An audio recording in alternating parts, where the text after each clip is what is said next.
Asian legends league के दूसरे season को लेकर पूर्व भारतीय क्रिकेटर मदन लाल ने विस्तार से अपनी राय रखते हुए कहा कि किसी भी लीग की सफलता उसके पहले सीजन से तय होती है, लेकिन असली चुनौती दूसरे सीजन में होती है। उन्होंने कहा कि जब पहला सीजन सफल रहता है तो दर्शकों, आयोजकों और खिलाड़ियों की उम्मीदें अगले सीजन से और अधिक बढ़ जाती हैं। इसलिए ये बेहद ज़रूरी है कि दूसरा सीजन पहले से ज़्यादा बेहतर और रोमांचक हो, ताकि ये लीग आगे भी निरंतर जारी रहे और अपनी पहचान मजबूत कर सके। मदन लाल ने कहा कि इस बार लीग में इम्पैक्ट प्लेयर्स शामिल किए गए हैं, जिससे खेल का स्तर और तीव्रता पहले से अधिक बढ़ेगी। उनकी राय में इम्पैक्ट प्लेयर का नियम किसी भी टीम को संतुलन प्रदान करता है और मैचों को अधिक प्रतिस्पर्धी बनाता है। इससे मैदान पर ऊर्जा, रणनीति और खेल की गुणवत्ता में बढ़ोतरी होती है। उन्होंने कहा, अगर आप इम्पैक्ट प्लेयर्स को शामिल करते हैं तो ये अच्छा है, क्योंकि इससे खेल और संतुलित होता है और टीमों को अधिक विकल्प मिलते हैं। मदन लाल ने ये भी उल्लेख किया कि इस सीजन में गल्फ टीम भी शामिल हुई है, जिससे लीग की विविधता और प्रतिस्पर्धा में और इजाफा होगा। इससे टूर्नामेंट न सिर्फ एशिया के खिलाड़ियों बल्कि अंतर्राष्ट्रीय स्तर पर भी अधिक ध्यान आकर्षित करेगा। अंत में उन्होंने उम्मीद जताई कि दूसरा सीजन दर्शकों की उम्मीदों पर खरा उतरेगा, खेल का स्तर और भव्यता पहले से बेहतर होगी और ये लीग भविष्य में एक मजबूत पहचान बनाकर लगातार आगे बढ़ती रहेगी। नहीं, देखिए, जब आपका पहला सीजन अच्छा सक्सेसफुल जाता है तो सेकंड सीजन जो है वो पीपल एक्सपेक्ट करते हैं, और सेकंड सीजन और ज्यादा अच्छा होना चाहिए ताकि ये कंटिन्यू रहे। That's very very important. That's the only way you can get the foot hold. और जैसे ये हो रहा है, वैसे तो मैं समझता हूँ कि काफी अच्छा हुआ है, और इस साल भी हम एक्सपेक्ट कर रहे हैं कि बहुत अच्छा होगा। काफी लोग जो है फॉलो करेंगे, तो इट्स बेटर है।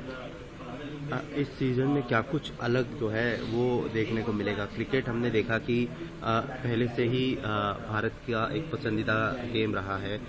इस साल क्या कुछ नया जो है वो ये क्रिकेट में लोग एक्सपेक्ट करते हैं? देखिए, इस साल तो इम्पैक्ट प्लेयर इन्होंने इंट्रोड्यूस किया है हमने, तो उसमें क्या है कि impact player the intensity of the game should be there.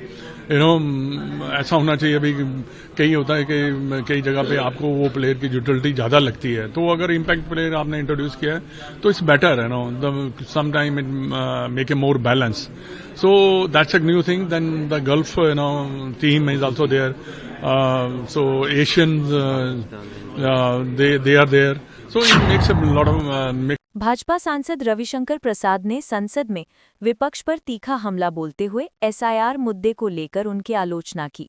उन्होंने कहा कि विपक्ष, विशेष रूप से कांग्रेस, इस मुद्दे को अनावश्यक रूप से उछालकर संसद का समय बर्बाद कर रही है। रविशंकर प्रसाद ने कहा कि पिछले सत्र में भी एसआईआर का मुद्दा उठाया गया था। बिहार में इतनी बड़ी हार हुई, लेकिन एक भी व्यक्ति ने शिकायत नहीं की कि उसके वोट काटे गए हैं। कांग्रेस, कुछ तो शर्म करो, इतनी बड़ी हार के बाद भी यहाँ खड़े होकर ऐसे आरोप लगा रहे हो। उन्होंने आरोप लगाया कि एसआईआर पर विवाद खड़ा करने के पीछे असली कारण पश्चिम बंगाल में घुसपैठियों को बचाने का प्रयास है। प्रसाद ने कहा कि ये कहानी इसलिए उठाई जा रही है क्योंकि पश्चिम बंगाल में घुसपैठियों को बचाने की कोशिश चल रही है, ताकि वही लोग उन्हें वोट दें और उनकी सरकार बनी रहे। यही बड़े सवाल हैं।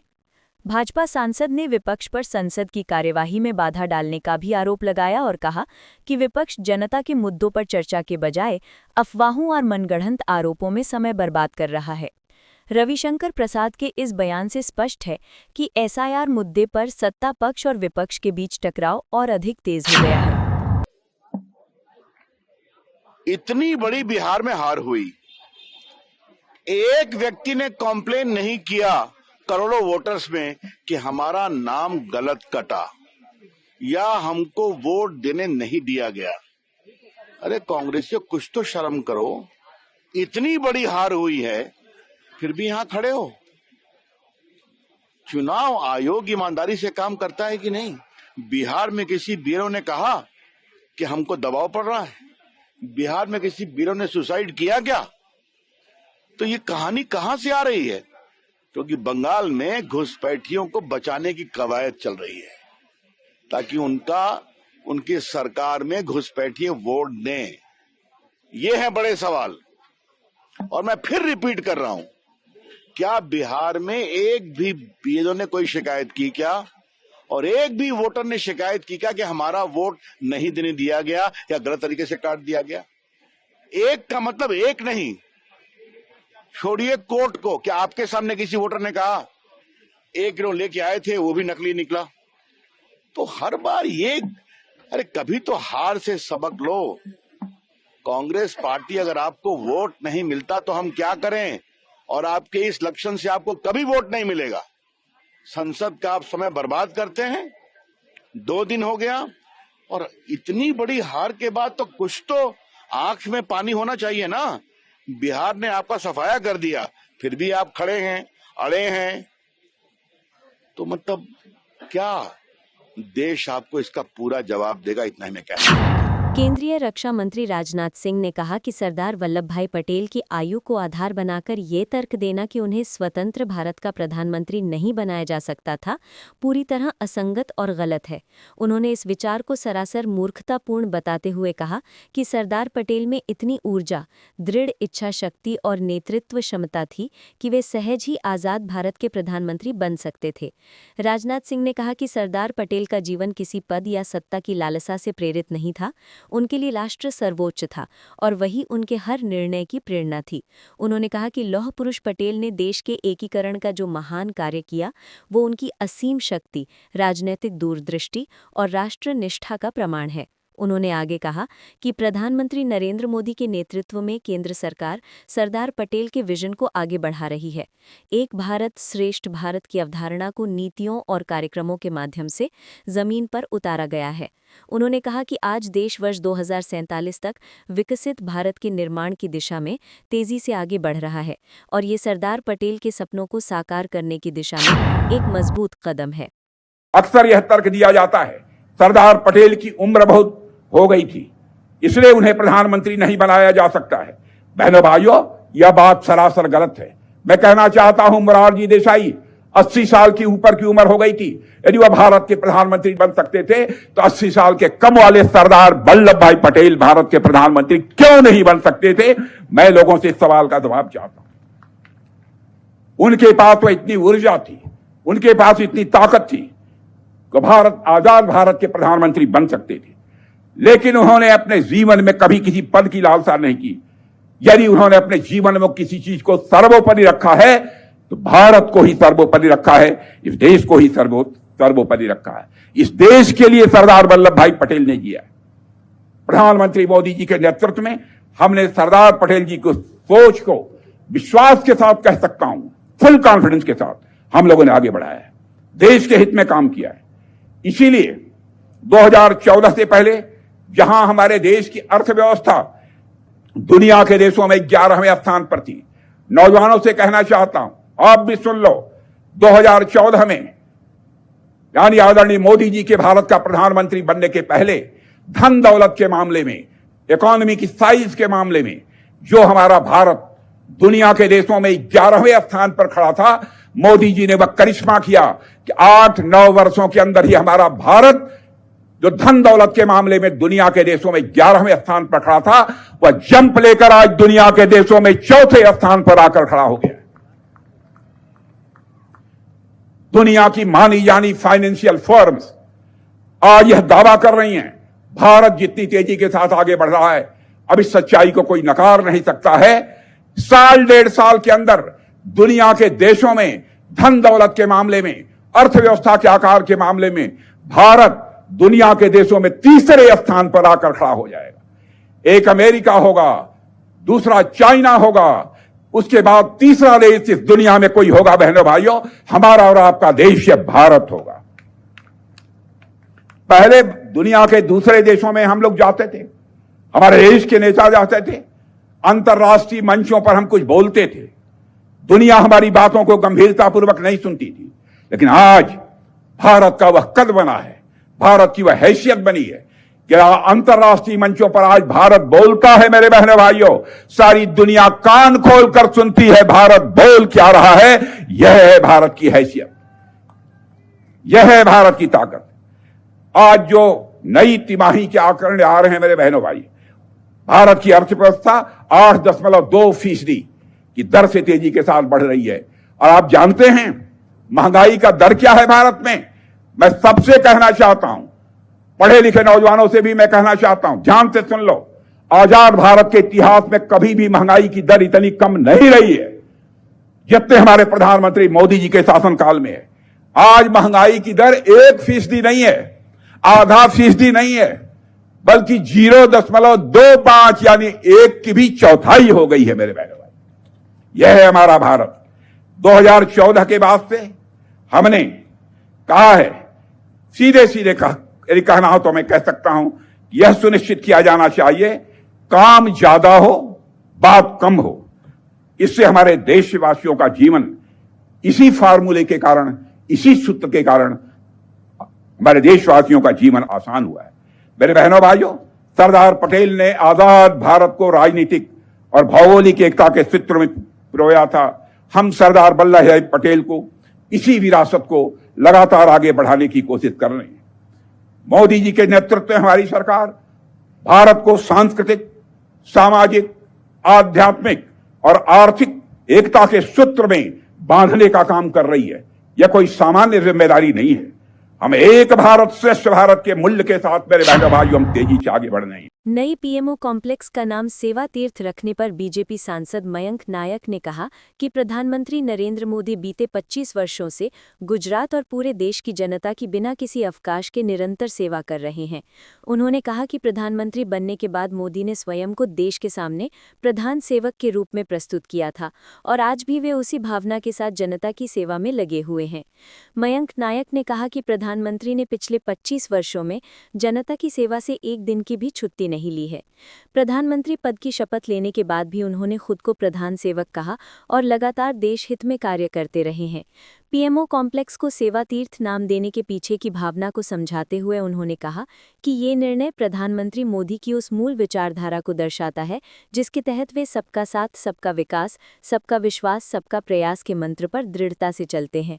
बीजेपी सांसद ने कहा कि ये नाम केवल एक पहचान नहीं बल्कि देश के प्रति प्रधानमंत्री की प्रतिबद्धता, त्याग भावना और सेवा का प्रतीक है।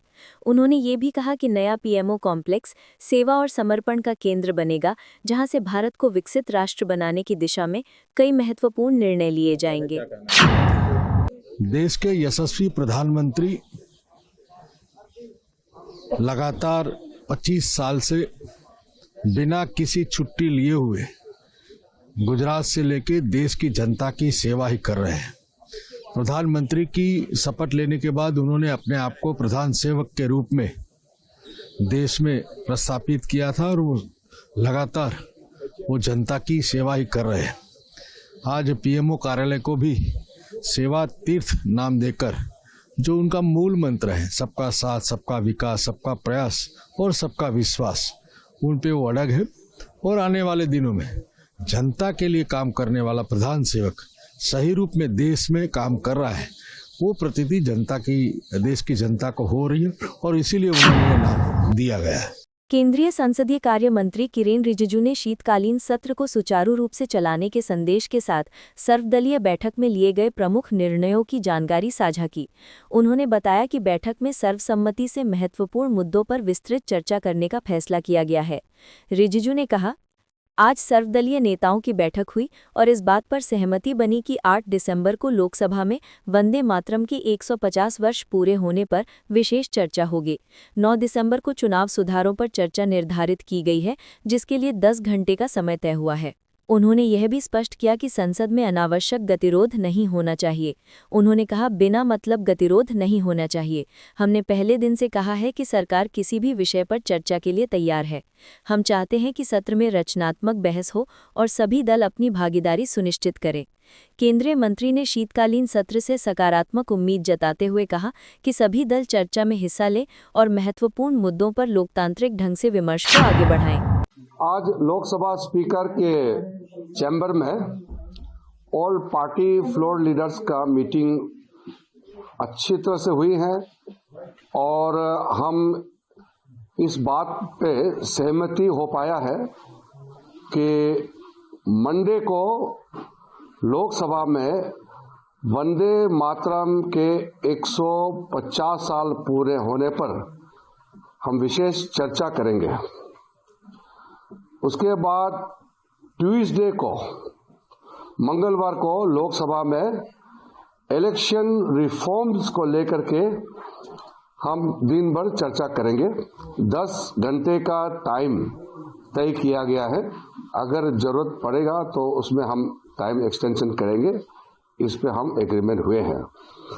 मैं इस चीज़ को लेकर के सब पार्टी के नेताओं को फिर से अपील करना चाहता हूं। हम सब चाहते हैं कि पार्लियामेंट हाउस अच्छी तरह से चले, हर मुद्दे पर हर एक मेंबर जो बोलना चाहते हैं बोलने का मौका मिले। अलग अलग स्टेट यूनियन टेरिटरी से जो एमपीस आते हैं उनके अपने अपने इशू होते हैं कॉन्स्टिट्यूंसी का, उसको यहाँ बात रखने का मौका मिलना चाहिए। सरकार का जो भी बिजनेस है, महत्वपूर्ण बिल्स है, उस पर अच्छी चर्चा होनी चाहिए और फिर पारित होकर के देश के लिए काम करना, ये हमारी जिम्मेदारी है। गतिरोध इस बिना मतलब से नहीं होना चाहिए। हमने पहले दिन से कहा कि सरकार किसी भी विषय पर चर्चा के लिए तैयार है, लेकिन 2 दिन जो नुकसान होने का मुख्य कारण है कि अपोजिशन पार्टी पहले दिन से एक टाइम को लेकर के दबाव डाला था। तो मैंने आज भी स्पष्टीकरण किए हैं कि हम जब डिस्कशन के लिए तैयार हो जाते हैं, फिर 1-2 दिन आगे पीछे कब होगा वो बिजनेस और सारा व्यवस्था देख करके करना पड़ता है।